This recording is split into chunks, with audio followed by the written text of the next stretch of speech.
এতে কিন্তু রাজস্ব সংগ্রহে আমাদের ভ্যাট দিব জনজনে অংশ নিব উন্নয়নে প্রতিপাদ্যের সামনে রাখি চট্টগ্রামত শুরু জাতীয় ভ্যাট দিবস ও ভ্যাট সপ্তাহ।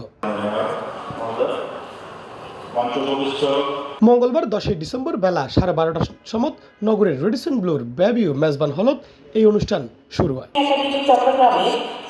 চট্টগ্রাম কাস্টমস অ্যাক্সেস ও VAT commissionerate commissioner Mohammad Zakir হোসেনের সভাপতিত্বে অনুষ্ঠানত প্রধান অতিথি হিসেবে উপস্থিত আছেন চট্টগ্রাম সিটি কর্পোরেশনের মেয়র ডাক্তার শাহাদাত হোসেন। বিপ্লব, সেই বিপ্লবের মধ্যে দিয়ে এটা আইনের শাসন প্রতিষ্ঠা হয়েছে। কাজে এই জায়গায় আসলে আমাদের দরকার, মূল জায়গা হচ্ছে আইনের শাসন, রুল অফ ল। আপনার যে অফিসাররা আছে তারা যদি সৎ হতে না পারে, তাদের মধ্যে যদি একটা দেশপ্রেম না থাকে, তাহলে কখনো আপনি কিছু করতে পারেন। কাজে সংস্কার করতে হলে আজকে নিজকে সংস্কার করতে হবে। আমি যতক্ষণ না সংস্কার নিজকে করতে না পারবো, আমি দেশের জন্য কিছু করতে পারবো না। এবং দেশের জন্য করতে হলে ওই জায়গায় আমাদেরকে অ্যাড্রেস করতে হবে দেশপ্রেম। এই দেশটা আসলে আমাদের সবার, আমাদেরকে সবাইকে মিলে ঐক্যবদ্ধভাবে একটি সুন্দর সমৃদ্ধশালী বাংলাদেশ করতে হবে।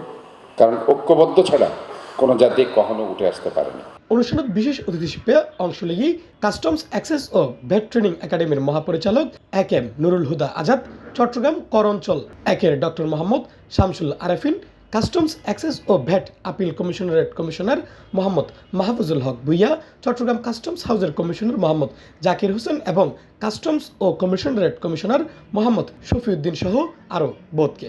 আমরা জানি যে আমাদের দেশের জনসংখ্যার প্রায় 55% কর্মক্ষম, যেটাকে ডেমোগ্রাফিক ডিভিডেন্ড বলে। সেটার কারণে জিডিপি বৃদ্ধি হয়েছে।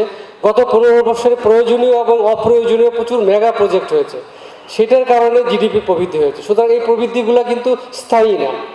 আপনাকে স্থায়ী যদি প্রবৃদ্ধি করতে হয় তাহলে আপনাকে দুইটা জায়গায় কাজ করতে হবে। সেটা হলো যে আপনি আমাদের যে লেবার ফোর্স আছে, যে লেবার ফোর্সের মধ্যে কিন্তু আমরা অন্তর্ভুক্ত, আমরা সবাই অন্তর্ভুক্ত। তা আমাদের যে প্রোডাক্টিভিটি সেটাকে বাড়াতে হবে, এবং প্রোডাক্টিভিটি যদি বাড়াতে হয় তাহলে আমাদের লাগবে শিক্ষা এবং স্বাস্থ্য। রেভিনিউ যদি দেখা যায় 166 থেকে এখন আমাদের 3,82,000 কোটি টাকা গত অর্থ বছরে আদায় হয়েছে। আপনাদের কণ্ঠটা একটু স্ট্রং করবেন, যাতে এই ব্যতিক্রমগুলো আপনাদেরকে কষ্ট দেওয়ার যে টুলগুলো আছে সেগুলো আইন থেকে বাদ যায়। আপনি যখন সেবা চাবেন অনায়াসে পাবেন, আর না পারলে আমার নাম্বার আছে, গুগলে সার্চ দিবেন, দেখবেন যে আমার নাম্বার পেয়ে যাবেন। পৃথিবীর সবার কাছে আমার নাম্বার আছে। যারা এই রিলেটেড কাজ ডাইরেক্ট আমাকে ফোন দিবেন ইনশাল্লাহ। এর মূল বক্তব্য উপস্থাপন করে কাস্টমস অ্যাক্সেস ও ভ্যাট ট্রেনিং একাডেমির মহাপরিচালক এম নুরুল হুদা আজাদ।